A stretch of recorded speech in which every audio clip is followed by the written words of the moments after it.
แต่งตัวมานั่งอยู่หน้าโทรศัพท์นะคะจัดรายการป้าศรีสวัสดีค่ะก็วันนี้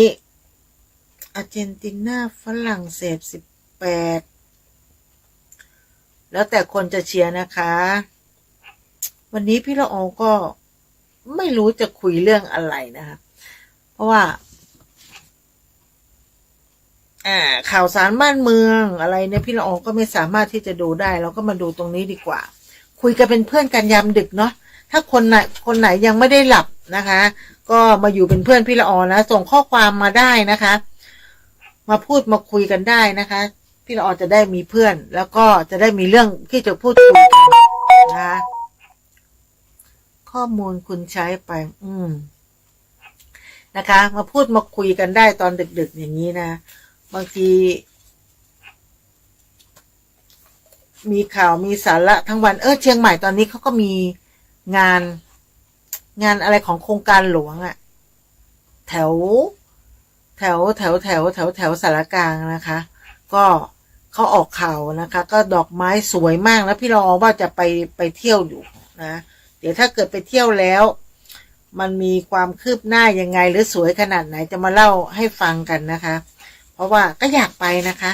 ดอกไม้สวยๆกับคนไม่สวยนะคะเราก็จะไปถ่ายรูปดอกไม้เพื่อจะได้เอามาลงในโลกโซเชียลเดี๋ยวนี้เขาก็นิยมนะคะในโลกโซเชียลนี่ก็คือเห็นกันเยอะนะคะอย่างน้อยสมัยก่อนเนี่ยกินอะไรก็ต้องถ่ายรูปเดี๋ยวนี้ไปเที่ยวที่ไหนเราก็ต้องอัพลง TikTok มั่งลง Facebook มั่งนะคะก็เป็นกิจกรรมอย่างหนึ่งที่มันก็ดีนะคะมันก็ดีแล้วอีกอย่างเราก็จะพบปะเพื่อนว่าเขาไปเที่ยวที่ไหนกันที่ไหนมีที่เที่ยวที่ไหนหรือมีข่าวสารบ้านเมืองที่ไหนเดี๋ยวนี้หนังสือพิมพ์เนี่ยโลกโซเชียลมันเปลี่ยนไปนะสมัยก่อนเนี่ยเราจะได้รับข่าวสารเนี่ยจากทางวิทยุนะคะหรือทางทีวีหรือทางหนังสือพิมพ์นะคะเราก็จะได้อ่านข่าวสารบ้านเมืองจากหนังสือพิมพ์เดี๋ยวนี้หนังสือพิมพ์เนี่ยแทบจะขายไม่ได้ก็จะมีอยู่ไม่กี่ยักษ์ใหญ่นะคะที่ยังดำรงคงอยู่ได้นะคะนอกนั้นก็แย่ไปแล้วนะคะส่วนมากเขาก็จะเป็นออนไลน์หรือเป็นทางโลกโซเชียลกันมากกว่านะคะสามารถดูได้ทุกอย่างทีวีเรายังดูทางโทรศัพท์เลยนะก็ไม่มีเวลาอีกนะทุกอย่างมันในโลกอินเทอร์เน็ตมันมีหมดทุกเรื่องราวสมัยก่อนเนี่ยเราไม่สามารถที่จะรู้อะไรได้นอกจากฟังรายการวิทยุหรือดูทีวีนะกับหนังสือพิมพ์เนี่ยทุกคนจะต้องอ่านหนังสือพิมพ์อ่านกันทุกหย่อมย่าเขาเขียนมายังไงแต่เดี๋ยวนี้มันสามารถที่สมมติมีข่าวนะเล่าข่าวกันไปเนี่ยข่าวช่องนี้เป็นแบบนี้อีกช่องเป็นแบบนี้คือมันจะมีความคิดของประชาชนทั่วประเทศเนี่ยสามารถที่จะเข้ามาแสดงความคิดเห็นนะคะแล้วสามารถให้ความรู้กระจ่างได้หลายแง่มุมถ้าเป็นสมัยก่อนเนี่ยหนังสือพิมพ์นักข่าวเนี่ยเขียนข่าวมาเขียนมาแบบนี้เราก็ได้ฟังความด้านเดียวนะแต่ถ้าเป็นยุคสมัยใหม่เนี่ยเราสามารถที่จะมีคอมเมนต์ต่างๆที่มีความคิดเห็นที่เหมือนกันและต่างกันนะคะทำให้เราวิสัยทัศน์เนี่ยเราเปลี่ยนไปนะมันเขาเรียกว่าเปิดโลกทัศน์ได้ดีกว่าสมัยก่อนนะเหมือนกับมีเรื่องราวอะไรต่างๆเนี่ยสมัยก่อนเนี่ยทำอะไรก็ได้นะคะโดยที่คนภายนอกไม่รับรู้เพราะไม่ได้มีโทรศัพท์มีสมัยก่อนเนี่ยเขาจะมีเขาเรียกว่าปาราลัสซี่อะไรเนี่ยเขาก็จะแอบถ่ายแอบนู่นนี่นั่นเขาก็จะกลัวกันมากสมัยนี้ไม่แล้วค่ะไปตรงไหนไม่ต้องกลัวเลยค่ะโทรศัพท์อยู่ตรงไหนเขาก็ยกถ่ายได้หมดนะซึ่งเดี๋ยวนี้ใครทำอะไรที่ไหนเนี่ยเขากลัวกันมากนะกลัวกับโทรศัพท์นะที่เขาจะแอบถ่ายหรือจงใจถ่ายทำอะไรแล้วแต่คนเราเนี่ยปัจจัยหลักๆเลยนะคะสมัยเนี้ยเขาไม่ได้มีอะไรคือกระเป๋าสตางค์มันก็อยู่ในโทรศัพท์มือถือไปไหนก็ใช้แค่โทรศัพท์มือถือเครื่องเดียวสามารถที่จะไปซื้อของกินได้สามารถที่จะไปทำธุรกรรมการเงินหรืออะไรก็ได้แล้วแต่โดยไปไหนโดยที่ไม่มีเพื่อนก็ได้แค่โทรศัพท์เครื่องเดียวนะคะอยากไปเที่ยวไหนปุ๊บเราก็ไปเซลฟี่ถ่ายนู่นนี่นั่นเสร็จแล้วลงในโลกโซเชียล แล้วพูดคุยกันมันก็สามารถอยู่ได้คนเดียววันๆนั่งอยู่กับโทรศัพท์ได้ซึ่งสมัยก่อนเนี่ยไปไหนมาไหนก็ต้องมีเพื่อนนะคะพบปะพูดคุยกันหรือโทรศัพท์หากันสมัยก่อนจะเป็นโทรศัพท์บ้านเนาะก็จะยกหูโทรศัพท์คุยกันไม่ได้เห็นหน้าสมัยนี้อยู่ที่ไหนเปิดกล้องสินะคะมันก็วิวัฒนาการมันก็เจริญเราก็ไม่คิดนะคะว่าเราจะมาอยู่ทันยุคสมัยซึ่งเมื่อก่อนสมัยพี่ละออเด็กๆเนาะเท้าความไปเราเคยคิดนะคะตอนวัยรุ่นเคยคิดว่าเมื่อไหร่เราจะมีโทรศัพท์แล้วคุยกันโดยการที่เห็นหน้านะคะ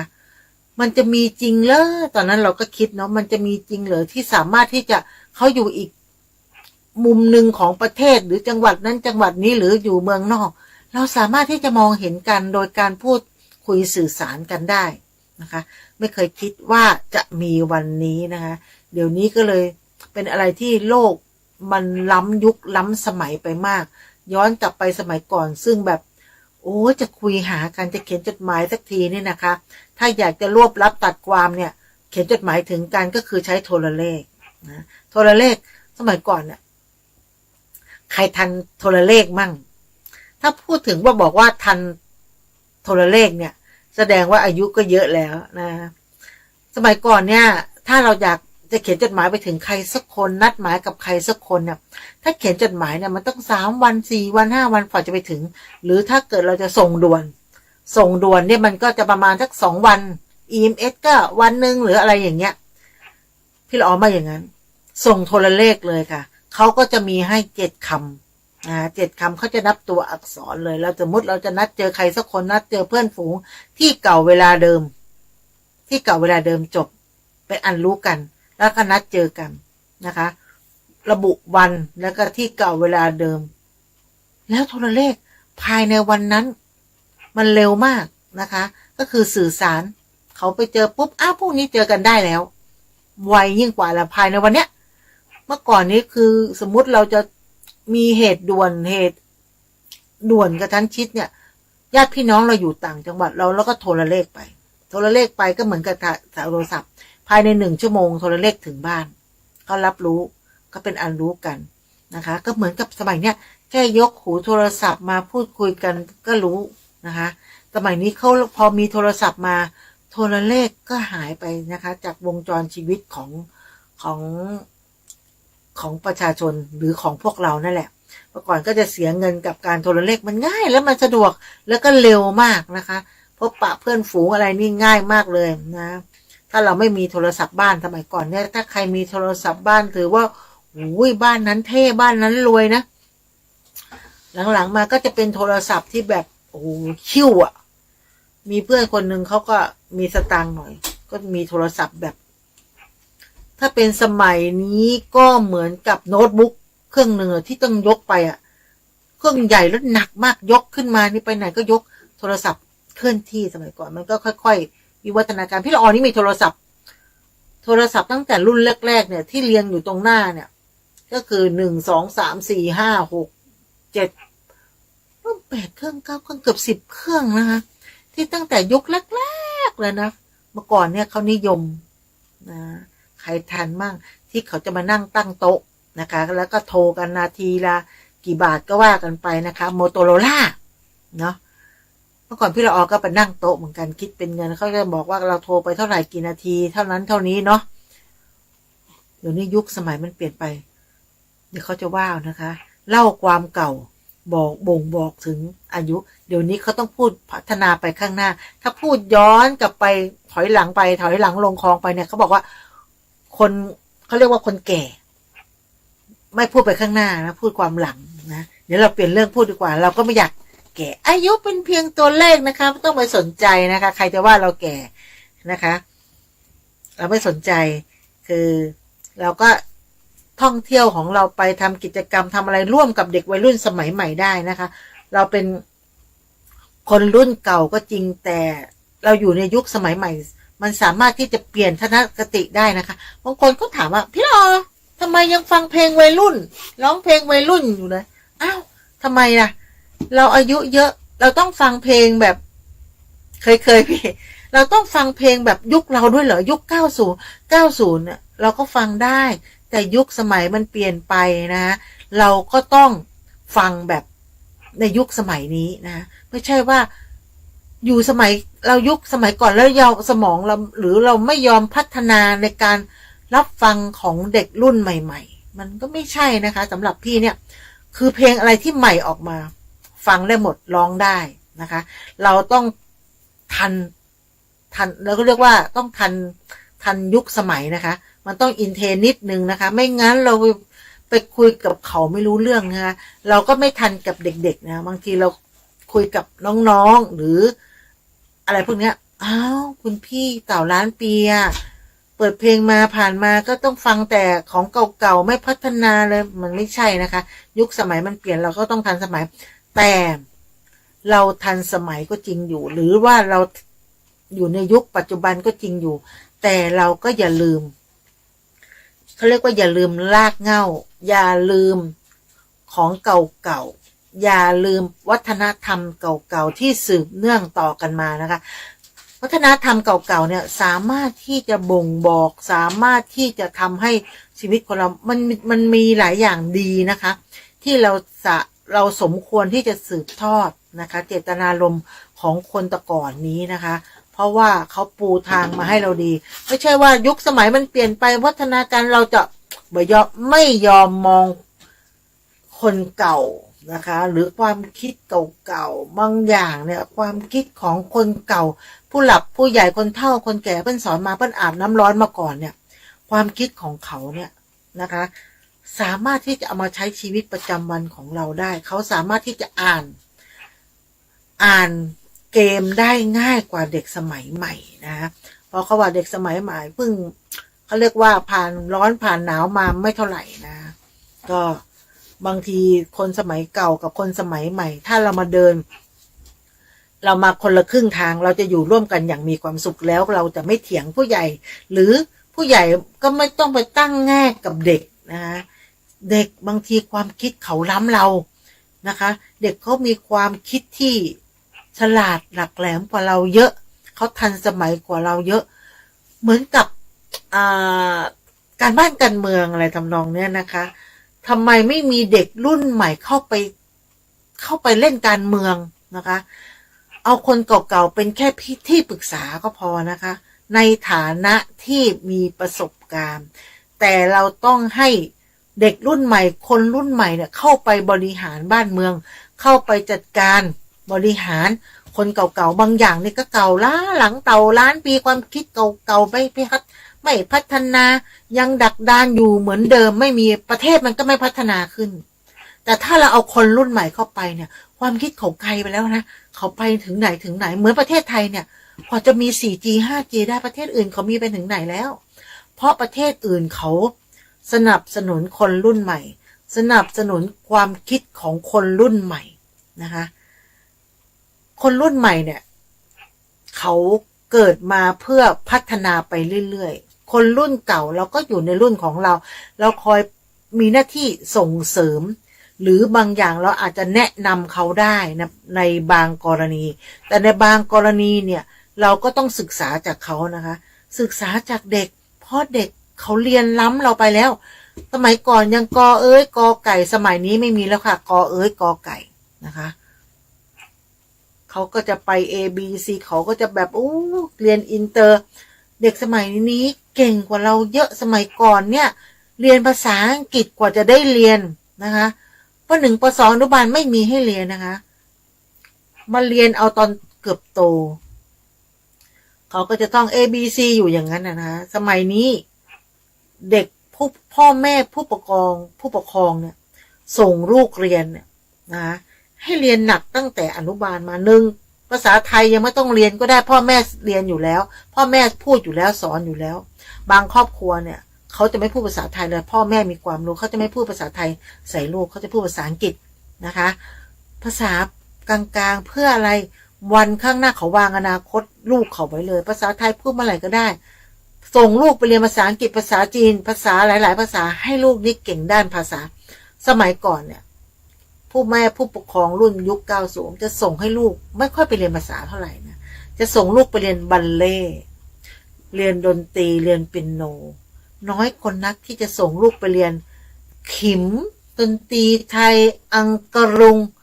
เขาไม่ส่งลูกเขาไปเรียนแบบนี้เขาบอกว่าเชยนะเชยมากคุณจะต้องคนมีฐานะหน่อยหรือบางคนที่คิดว่าลูกเราจะต้องอย่างงู้นอย่างนี้บัลเล่ต์เป็นงานหลักนะคะเรียนบัลเล่ต์เรียนเปียโนเรียนกีตาร์นะคะไม่มีหรอกค่ะน้อยคนมากๆที่จะส่งลูกไปเรียนดนตรีไทยซึ่งเป็นวัฒนธรรมของไทยรากเหง้าของไทยพี่ละออก็ไม่ได้บอกว่าโอ้จะต้องไปดักดานนะยุคสมัยใหม่จะต้องทำไมต้องเรียนแบบนี้เหมือนสมัยนี้เขาไม่ส่งไปแล้วค่ะเรียนเป็นโนไม่ส่งไปเรียนบัลเล่ต์แล้วค่ะส่วนมากจะส่งให้ลูกไปเรียนภาษาเพราะอะไรโตขึ้นมาหน่อยเนี่ยเขาก็จะให้ลูกของเขาเนี่ยเข้าไปเรียนโรงเรียนที่มีชื่อเสียงหน่อยเพื่ออะไร1ภาษาจบออกมาแล้วหน้าที่การงานไม่ว่าอะไรแต่คุณได้กี่ภาษาคุณได้ภาษาอะไรบ้างมันต่อยอดกับ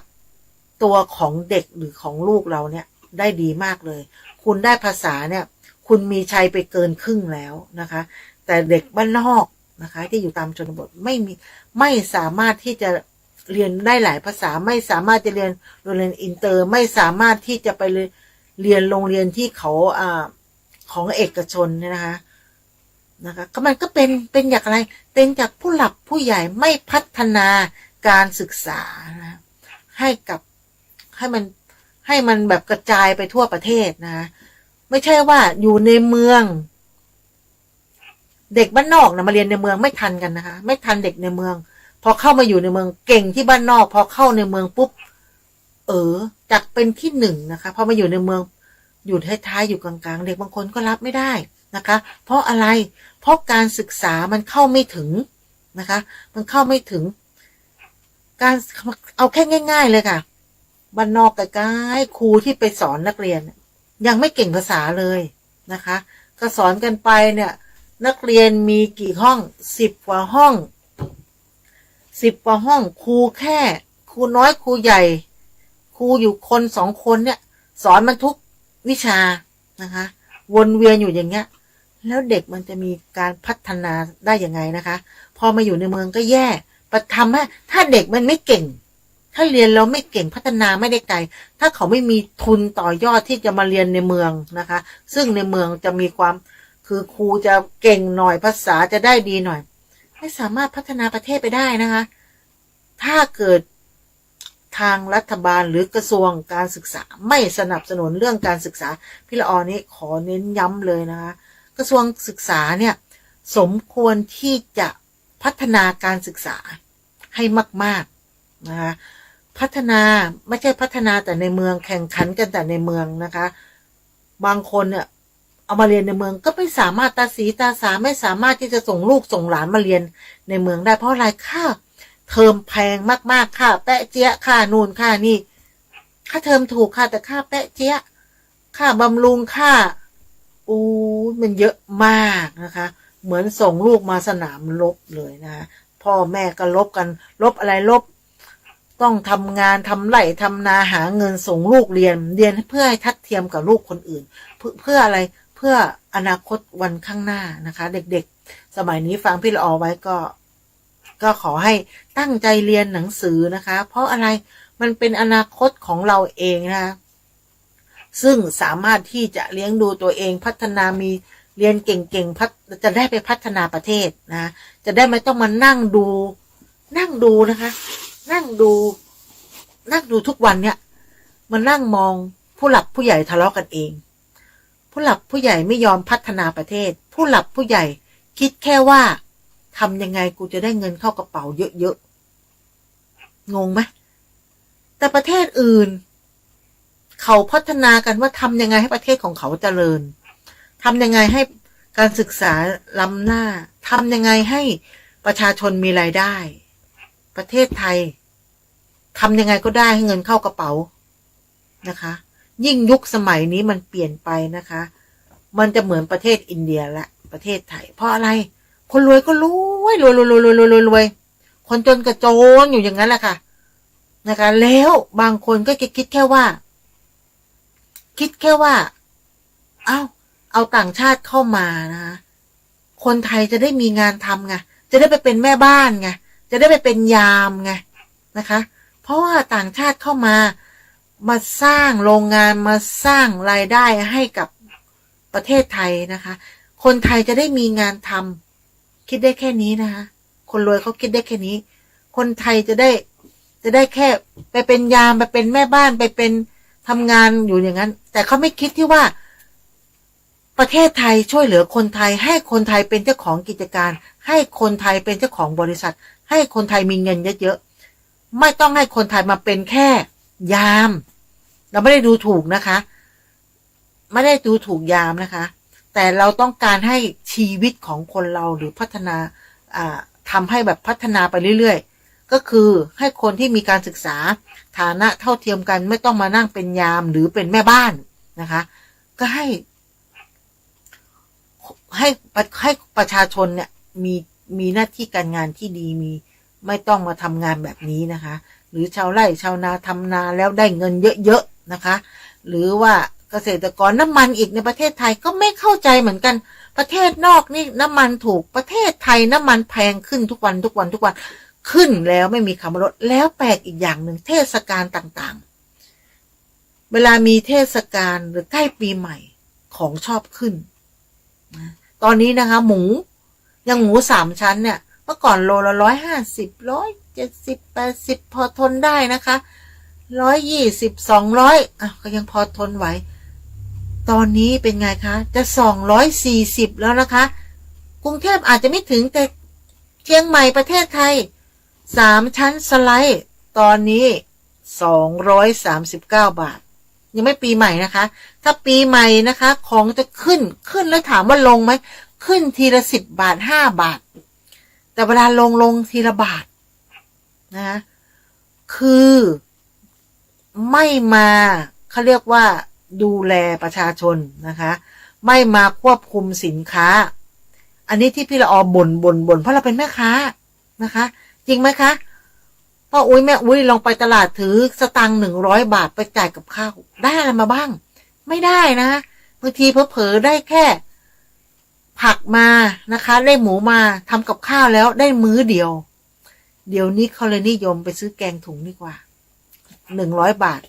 ได้แกงถ้าถุงก็30ได้แกง3 ถุงแล้วก็หุงข้าวเองแต่กินได้กี่มื้อกินได้มื้อเดียวนะคะมีหลายคนกินได้มื้อเดียวถ้าแกงเป็นหม้อนึงเนี่ยไม่ใช่100นะคะตก200-300 บาทอะไรก็แพ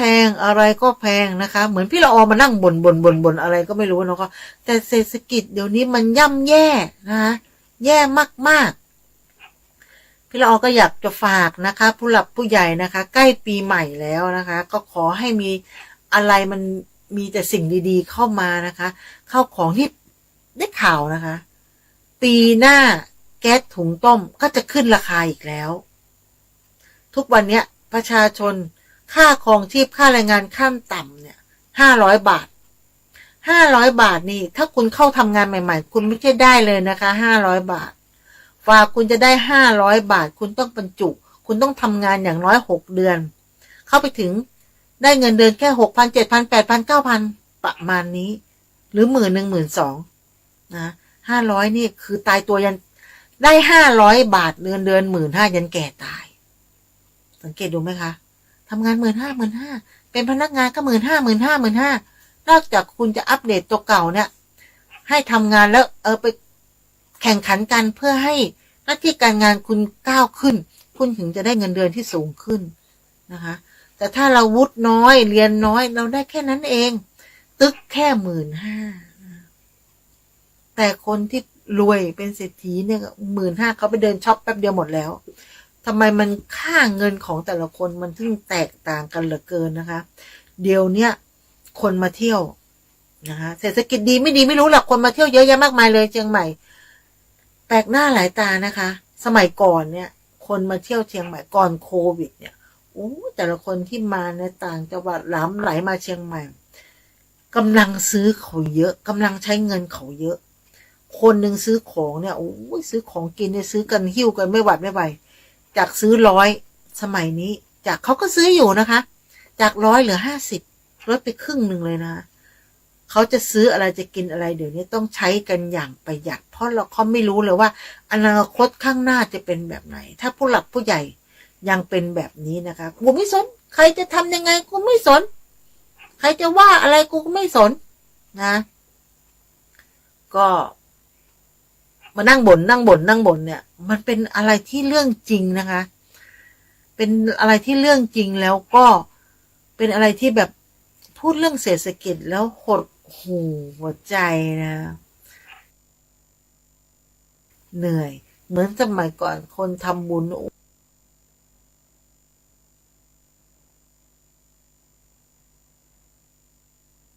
ทำบุญกันแบบไม่หวั่นไม่ไหวนะเดี๋ยวนี้คนจะคิดจะทำบุญเนี่ยคิดแล้วคิดอีกพระเอาเงินไปทำอะไรวะใส่บาตรไปพระจะกินไม่กินจะฉันนะสมัยนี้มีข้อแม้คิดเยอะแยะมากมายถ้าคุณทำบุญนะคะคิดจะทำต้องไม่มีข้อสงสัยใดๆทั้งสิ้นถ้าคุณทำด้วยใจบริสุทธิ์นะบุญนั้นจะเกิดนะแต่ถ้าคุณทำแล้วมีข้อแม้ทุกอย่างชีวิตในชีวิตประจำวันที่คุณใช้ชีวิตอยู่นั้นถ้าคุณมีข้อแม้การทำบุญมีข้อแม้การใช้ชีวิตประจำวันหรือคุณจะได้งานหรือคุณจะไปทำธุรกิจหรือคุณจะไปทางนั้นคุณไปขอความช่วยเหลือจากเขาพวกนี้จะมีข้อแม้หมดนะคะบุญมันส่งผลนะคะกรรมก็จะส่งผลเหมือนกันเพราะคุณมีข้อแม้เขาก็จะมีข้อแม้เหมือนการที่บอกว่าปิดทางเขาเหมือนปิดทางเรานะคะปิดทางเขาเหมือนปิดทางเราถ้าเขา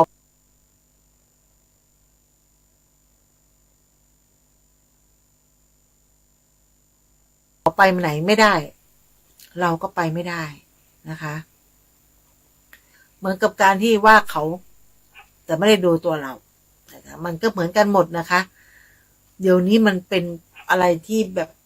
เปลี่ยนไปเยอะเมื่อก่อนทำบุญนี่คือทำไม่อั้นเดี๋ยวนี้คิดแล้วคิดอีกนะคะเปลี่ยนโลกธรรมมันเปลี่ยนไปเยอะนะคะมันไม่สมดุลกันเหมือนสมัยก่อนเหมือนกับสมัยเนี้ยเขาเรียกว่าของฟรีไม่มีในโลกนะทำอะไรก็แล้วแต่ของฟรีไม่มีในโลกแน่นอนนะจะทำอะไรก็คิดหน้าคิดหลังนะเหมือนกันหมดทุกอย่างไลฟ์สดช่วงนี้มีปัญหานะเน็ตอินเทอร์เน็ตไม่ค่อยดีเลยนะสัญญามันหนาวเหรอคะก็เลยสัญญาณเลยไม่ค่อยดีเท่าไหร่ขาดหายนะคะอาจจะหนาวก็ได้นะคะใครที่อยู่ตรงไหนที่รับชมพี่ละออนะคะหนาวไหมพิมพ์มาบอกกันบ้างนะคะอยู่ณจุดไหนของจังหวัดเชียงใหม่หรืออยู่ณจุดไหนของประเทศนะคะตอนนี้อากาศหนาวแต่ภาคใต้ฝนจะตกหนักถ้าเหนือหนาวใต้จะตกนะภาคกลางนี่คือรับไปเถอะนะคะก็คือมีทั้งหนาวมีทั้งฝนมีได้ทุกฤดูนะคะแต่ภาคใต้เนี่ยเขาจะมีแค่2ฤดูนะภาคใต้เนี่ยจะมีแค่ฤดูฝนกับฤดูร้อนนะคะโชคดีทางเหนือสมัยนี้มีทั้งฝนมีทั้งหนาวมีทั้งร้อนในเดือนเดียวกันนะมันก็เป็นปรากฏการณ์แปลกใหม่นะคะเพราะอะไรธรรมชาติมันลงโทษเนี่ยธรรมชาติลงโทษเราเพราะเราไปทำลายธรรมชาตินะไปทำลายธรรมชาติลงโทษเราไม่ต้องไปคิดอะไรมากมายเลยเราตัดต้นไม้ทำลายป่าแล้วเราต้นไม้ฝ่าจะโตขึ้นมาต้นใหญ่ๆได้เนี่ยใช้เวลาเป็น10 ปี20 ปีแต่เวลาคุณจะตัดคุณตัดแค่ไม่ถึง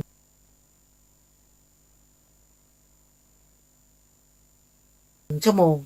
นะคะแล้วคุณไปปลูกทดแทนฟาร์มมันจะโตอีกขึ้นมาทดแทนต้นไม้เก่าน่ะก็ใช้เวลาอีก10 ปี20 ปีนะนั่นแหละเวลาฝนมันตกหนักๆเข้าน้ำมันแล้วคือดินมันไม่มีต้นไม้เยอะๆไม่มีรากแก้วที่จะไปยึดดินเอาไว้ถึงเวลาหน้าฝนเนี่ยฝนตกหนักๆมันก็จะทำให้ดินสไลด์ต้นไม้บางทีก็โค่นลงมาหมดนะคะมันจะซะหน้าก็คือช่วงน้ำหลากเพราะท่อนไม้อะไรที่คุณตัดไม้ทำลายป่าไว้มันจะไหลนองมานะคะตาม แรงน้ำเลยนะคะก็จะเป็นอันรู้ว่าความลับไม่มีในโลกนะทุกอย่างมันจะเป็นไปโดยจะทำนะคะถ้าตัดต้นไม้ทำลายป่าทำภัยธรรมชาติเรารังแกธรรมชาติธรรมชาติก็รังแกเราเหมือนกันนะคะตอนนี้พี่เอาก็พูดไปเรื่อยเนาะพูดการบ้านการเมืองไปเรื่อยนะคะเดี๋ยวเขาจะมายุบสถานีซะ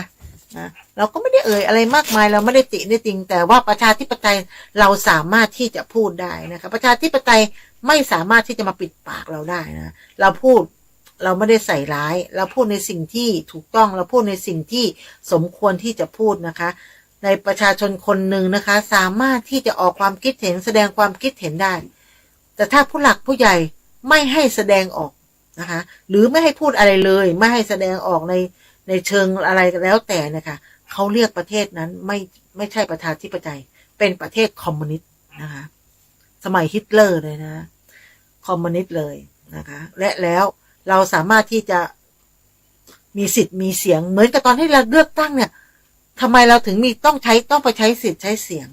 แต่ตอนเนี้ยพอคุณเราเลือกเขาไปแล้วไม่ให้เราใช้สิทธิ์ใช้เสียงก็โอ้หม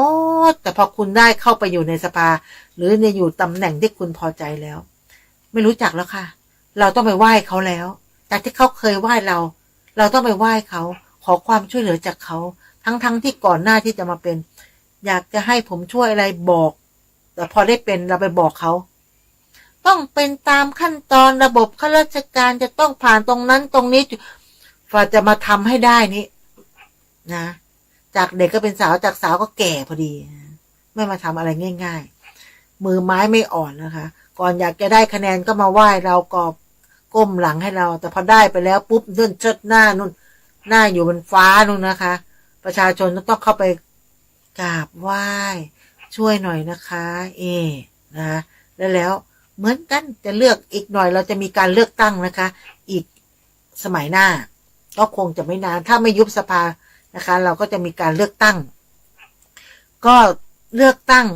คราวนี้ก็ขอให้เลือกคิดดีๆคิดเยอะๆนะคะเลือกคนดีมาทำงานเลือกคนดีเข้าสภานะคะมาลุ้นกันว่าใครจะเป็นนายกนะคะหรืออาจจะเป็นนายกคนเก่าก็ได้ที่จะแบบยืดยื้อยานเป็นหนังกระติกดึงเท่าไหร่ลากเท่าไหร่ก็ไม่ไปไหนนะถ้าจะยึดติดอยู่ตรงนั้นเกาะจนเป็นตุ๊กแกเกาะนิ่งเกาะเท่าไหร่ก็แกะไม่ออกนะ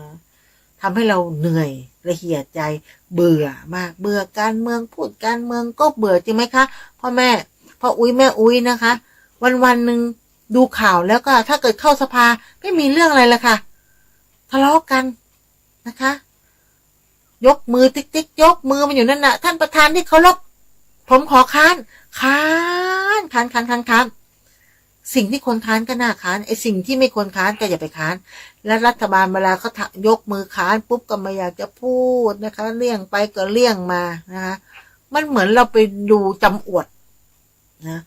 อยู่ในสภาก็ทำท่าทะเลาะอยู่มาข้างนอกก็จับมือกันนะนี่คือสภาไทยนะสภาไทยออลี่นะคะก็ดูกันไปว่าเราอยากจะเปลี่ยนใหม่เราอยากจะพัฒนาใหม่เราอยากจะเปลี่ยนอะไรที่มันใหม่ๆขึ้นทุกวันนี้เบื่อมากเปิดมาเจอข่าวอะไรก็ไม่รู้เหมือนรัฐบาลทุกวันนี้เหมือนที่ข่าวตอนนี้ที่ฮึกโหมมากคนจีนสีเทาสีขาวสีอะไรก็ว่ากันไปนะคะผลประโยชน์ไม่ได้เข้าประเทศไทยนะคะผลประโยชน์อยู่ที่ตัวบุคคลนะตำรวจมหาศาลเงินทองมหาศาลที่คุณชูวิทย์เอาขึ้นมาพูดมาคุยนะคะเราก็อยากจะดูว่าจะถูกแกะหน้ากากออกมาแบบไหนนะคะจะถอนงอกถอนรากถอนโคนได้แบบไหนนะเราก็ลุ้นช่วยนะคะช่วยเป็นแรงใจให้กับคุณชูวิทย์นะคะเพื่อดึงหน้ากากพวกที่โกงบ้านโกงเมืองนะคะหรือทำอะไรก็แล้วแต่เห็นแก่ค่าเงินนะคะเงินใครว่าซื้อไม่ได้นะถ้าคุณมีเงินใครก็เรียกพี่เรียกนั่นหมดนะคะแล้วก็จะมองคนไม่มีเงินอย่างด้อยค่าเหมือนไม่มีตัวตนในสังคมนี่แหละคนมี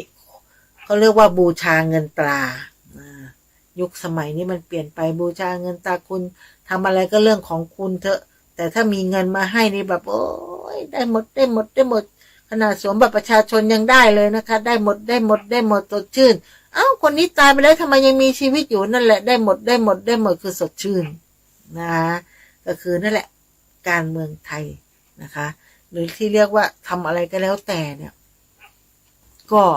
ให้คิดหน้าคิดหลังนะคะทำอะไรก็แล้วแต่เพราะว่าที่มานั่งบ่นพี่เราเอามานั่งบ่นวันนี้นะอะไรเพราะเศรษฐกิจมันแย่นะคะเศรษฐกิจแย่เงินทองไม่มีการใช้จ่ายนะคะคนมาเที่ยวเยอะแต่ใช้จ่ายเงินน้อยนะคะแล้วคนที่อยู่ในประเทศพ่อค้าแม่ค้าขายของก็แย่ลงทุกวันกำไรได้น้อยเดียวนะคะแต่ต้นทุนสูงขึ้นทุกวันก็น่าเห็นใจกับคนที่เขาบอกว่าอยากจะลงทุนแล้วทำอะไรทำไม่ได้บางคนนี่ย่ำแย่เลยนะคะเราก็เข้าใจนะคะเราก็ผ่านจุดนั้นมาแล้วนะคะกับการขายถ้าคุณไม่มีไอเดียที่คิดว่าขายอันนี้ไม่ได้คุณก็เปลี่ยนแนวคิดใหม่มาทำอีกอย่างหนึ่งเพื่อให้มันไม่จำเจกับคนอื่นเขาถ้าเรายังละเขาเรียกว่าดักดานขายอยู่สิ่งเดียวทำอยู่อย่างนั้นนะคะมันก็จะไม่มีอะไรก้าวหน้าไม่มีอะไรพัฒนาเศรษฐกิจยิ่งแย่ๆอยู่นะคะเราต้องทำทุกอย่างเพื่อให้ตัวเรารอดนะเพื่อให้เราอยู่ในสังคมยุคใหม่ได้นะคะน้องวันที่20จะไปกี่โมงเดี๋ยวพิมพ์บอกพี่ด้วยเนอะมาหาพี่ที่ธรรมสถานใช่ไหมหรือพี่ไปหาแต่พี่ไปหาพี่ก็ไม่รู้จะเอารถไปจอดไหนเนาะถ้ามาที่ธรรมสถานก็ดีแต่ขอให้นัดเวลาเพราะว่าวันพุธพี่จะกลับไปนอนบ้านแล้วก็ตอนเช้าก็จะรีบมาที่ธรรมสถานแล้วก็มาแต่งตัวนะคะวันนี้ก็บ่นอะไรก็ไม่รู้นะคะไม่รู้พ่ออุ้ยแม่อุ้ยนั่งฟังเนี่ยจะเห็นพ้องต้องกันกับพี่ละออหรือเปล่าก็ไม่รู้นะหรือมีใครมีข้อคิดอะไรก็มาบอกนะคะเพื่ออะไรเพื่อให้มันพัฒนาไปเรื่องพูดการเมืองเพื่อของแพงนะตอนนี้คนมาเที่ยวเชียงใหม่เยอะมากๆเงินก็จะสะพัดอยู่นะคะเงินสะพัดอยู่มันก็ขึ้นอยู่ว่าเขาจะใช้โรงแรมเต็มหมดทุกที่นะคะแน่นหมดโรงแรมช่วงโควิดก็ซบเซากันไปคนที่รู้จักกันทำงานโรงแรมเดี๋ยวนี้ก็กลับไปทำโรงแรมเหมือนเดิมนะเมื่อก่อนนี่ก็จะมาขายของกันเยอะแยะมากมายเพราะว่าอะไรคนตกงานเยอะเราก็ไม่ว่ากันนะคะเดี๋ยวนี้เขาก็เรียกตัวกลับนะก็ไปทำงานในหน้าที่ที่คุณชอบนะคะแต่คนที่เป็นพ่อค้าแม่ค้านะคะก็คือเครียดมานั่งบ่นเหมือนบ่นเราตัวเก่าเองนะคะก็คือตอนนี้ก็เศรษฐกิจดีขึ้นนะคะอะไรมันก็ดีขึ้นไปเรื่อยๆก็ขอให้เป็นอย่างนั้นก็ขอให้รัฐบาลช่วยดูแลกระชับเรื่องสินค้าด้วยนะคะอย่าให้มันขึ้นราคาไปมากกว่านี้นะคะประชาชนลากย่าลำบากมากๆนะต้นทุนสูงกำไรน้อยนะมันก็ไม่ไหวนะคะหนี้สินก็มีนะต้องจ่ายค่านู่นค่านี้สปะอย่างเดือนไม่เหลือนะชักหน้าไม่ถึงข้างหลังชักข้างหลังไม่มาข้างหน้าแล้วมันดึงมาไม่ถึงอยู่แล้วไอ้ข้างหน้าจะดึงไปข้างหลังดึงกันหนังหัวถลอกก็ไม่ถึงนะมันลำบากมากนะทุกวันนี้ใช้ชีวิตอย่างลำบากใครที่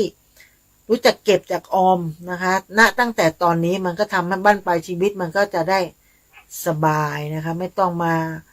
ทนลำบากเพราะพี่ละออเห็นนะบางคนที่คนเฒ่าคนแก่ๆมากๆนะจะมานั่งขายของพี่ละออก็คิดนะว่าลูกหลานเขาไปไหนทำไม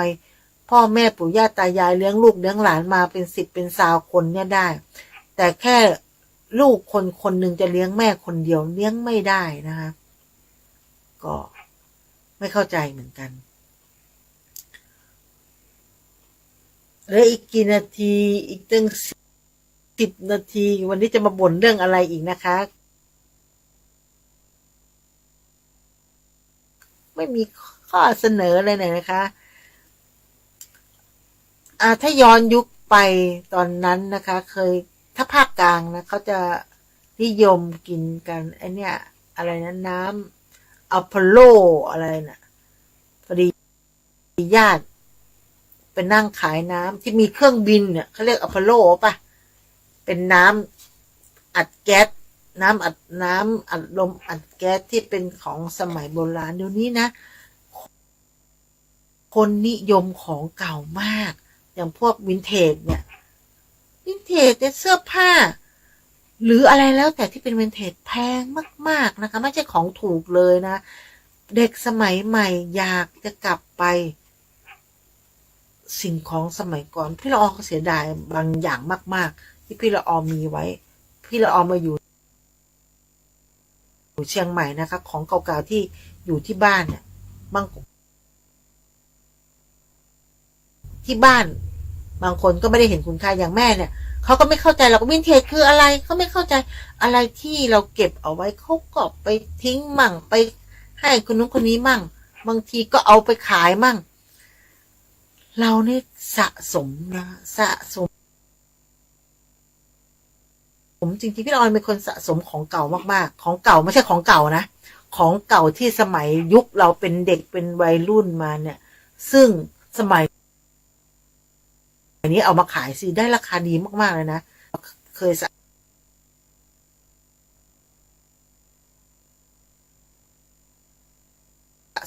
สมไว้หายไปไหนหมดถามแม่เอาของหนูไปไหนโอ้ยไม่รู้อะไรก็ไม่รู้ทิ้งหมดเราน่าจะเอาแค่อะไรหรอกค่ะ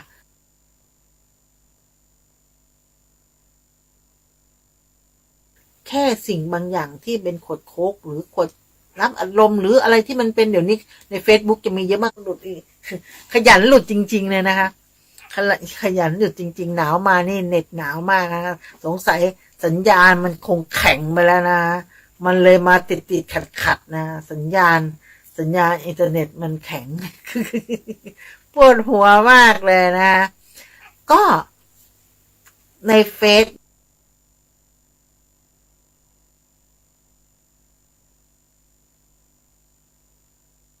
คุณเคยเห็นคุณเกิดทันไหมเตารีดเก่าๆคุณเกิดทันไหมเดี๋ยวนี้ขายแพงมากที่พูดมาแล้วพี่เราทันหมดนะก็คือคนเก่าเล่าเก่าจะพูดเรื่องใหม่นะคะก็ไม่หายดีแท็กแย่มากๆเลยนะคะตอนนี้สัญญาขาดหายนะคะก็อาจจะฟังทางคลื่น104.50หรือทาง YouTube ก็อาจจะว่าสัญญาณมันกระตุกหรืออาจจะไปเจอหน้าพี่ละอออ้าปากค้างก็ได้นะเพราะว่าสัญญาณมันหลุดนะน้องวันนอนหรือยัง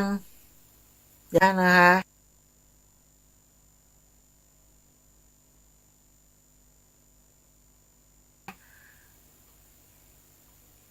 วันนี้ไม่ได้คุยเรื่องธรรมะไม่ต้องคุยก็ได้นะทุกคนอยู่ในศีลห้าอยู่แล้วนะคะอยู่ในศีลห้าอยู่แล้วก็รักษาศีลห้าเอาไว้นะคะก็แค่ไม่เบียดเบียนไม่ทำอะไรที่มันผิดศีลบางอย่างเราอาจจะผิดศีลไปช่วงเวลานี้สัญญาณมาแล้วนะคะช่วงเวลานี้นะคะสัญญาณจะไม่ดีไม่เป็นไรไม่ใช่เป็นอุปสรรคนะอันนี้ก็ใช้ 5G นะคะก็สัญญาณยังไม่ดีเหมือนเดิมนะคะก็อืมตอบคอมเมนต์ให้ด้วยนะคะสงสัยน้องวันคงจะหลับ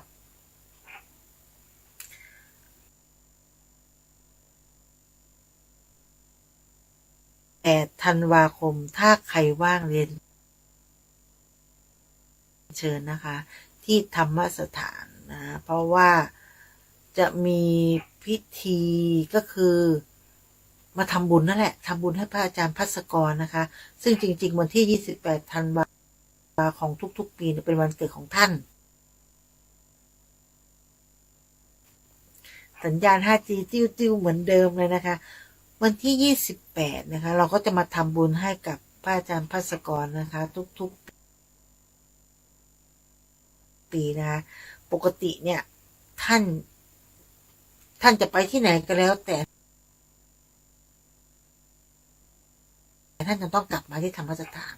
ก็จะมาหาลูกศิษย์ของท่านก็หาพวกเราเนี่ยค่ะมีกันไม่กี่คน นะคะที่ธรรมสถานก็จะมาอวยพรท่านนะมุทิตาท่านทุกวันที่28บางทีท่านก็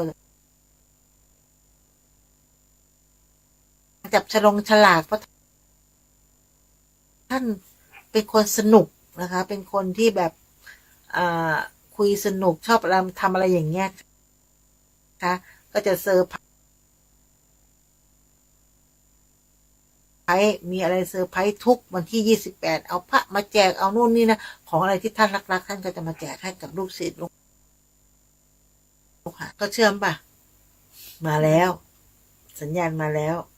นะคะก็ทุกวันที่28นะคะ28เดือนนี้ธันวานะคะถ้าใครว่างก็มาได้ช่วงตั้งแต่เช้าเลยนะคะก็เราก็จะมีการทำบุญนะคะหน้ากู่ของท่านเลยนะคะแล้วก็จะมีโรงทานนั่นแหละนะคะใครว่างก็มาใครอยากจะมาทำ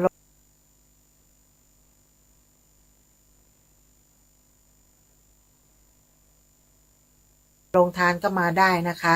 ที่ธรรมสถานวันที่28ธันวาคมนี้นะคะก็เรียนเชิญทุกท่านเลยนะคะ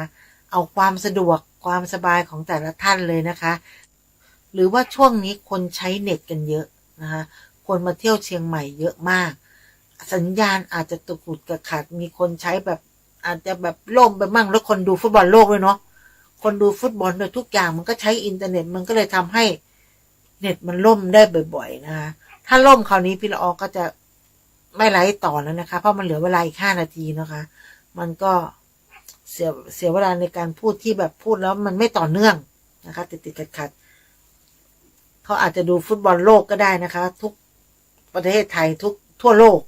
นะคะก็ใช้อินเทอร์เน็ตกันแบบไร้สายเหมือนกันหมดทุกที่เลยนะคะมันอาจจะมีการที่แบบตะกุกตะกัดได้นะก็เราไม่ว่ากันนะคะอาจจะเสียงหายไปบ้างขาดช่วงไปบ้างนะคะหรือคนที่ฟังทางวิทยุก็คงจะว่าเอ๊ะทำไมมันเดดแอร์ไปมันเงียบไปก็คือสัญญาณอินเทอร์เน็ตไม่ดีนะคะก็คันหน้าเสาร์หน้านะคะเสาร์หน้าวันที่เท่าไหร่ไม่24 25ประมาณเนี้ยพี่ละออไม่มั่นใจเสาร์หน้าอาจจะเป็นวันที่24แล้วก็วันที่24พี่ละออไม่แน่ใจว่าจะได้มาจัดหรือเปล่า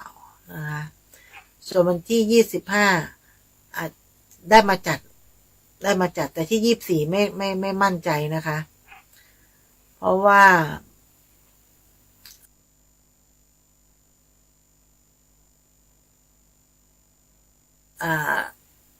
พวกแม่ค้านะคะหลังมอเนี่ยก็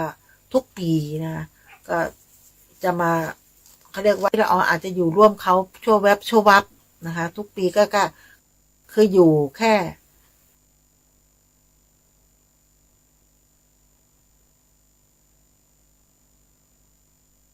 ให้เขาเห็นหน้าเห็นตาในกลุ่มแม่ค้าด้วยกันนะคะเราก็เป็นแม่ค้าด้วยกันเราก็จะแบบถึงเวลาเขามีกิจกรรมเราไม่ไปร่วมมันก็น่าเกลียดนะอาจจะได้มาหรือไม่ได้มาเดี๋ยวเขาดูว่ากันอีกทีนะคะ